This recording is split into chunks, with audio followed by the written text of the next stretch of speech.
50% on another entity, say B company or B corporation. So 20 to 50% of the equity of B company would mean immediately we say that A company is having significant influence.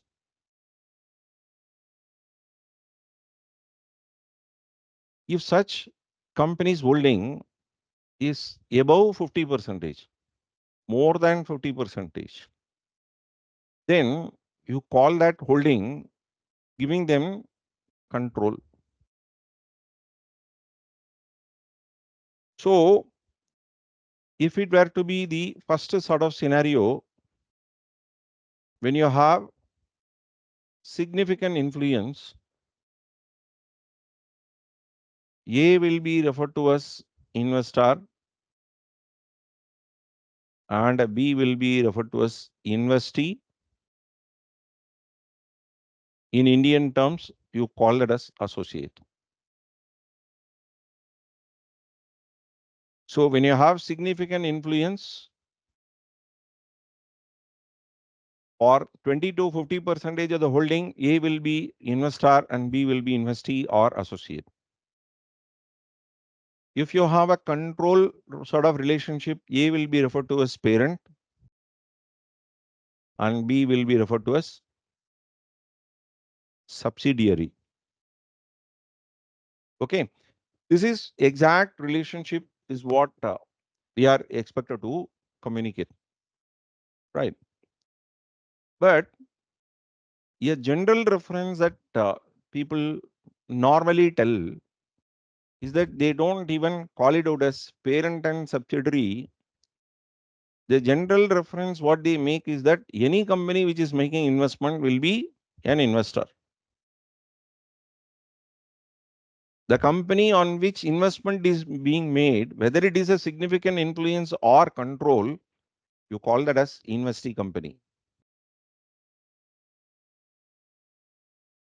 So therefore, they might tell an investor is holding control on another company instead of saying that parent company is having control. The moment you say as parent, automatically it is having the control.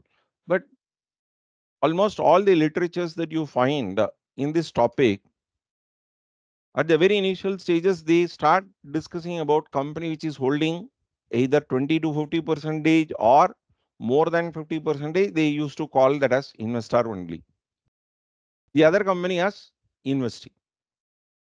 So therefore, on hearing as investor and investee, do not jump into a conclusion that they are under significant influence.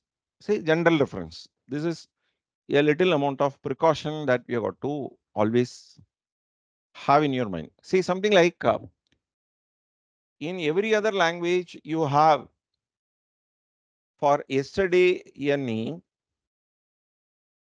for tomorrow there is another word to refer. Yesterday in Tamil it is netru. Tomorrow nalai. So children when they start talking, they just don't differentiate between the two. Yesterday and tomorrow, they use interchangeably. We have got to adjust until it is becoming matured enough to differentiate. Whereas children from Hindi background, they will not have any problem at all. Why? In Hindi, yesterday and tomorrow are having same word to refer. Like in English also, the past tense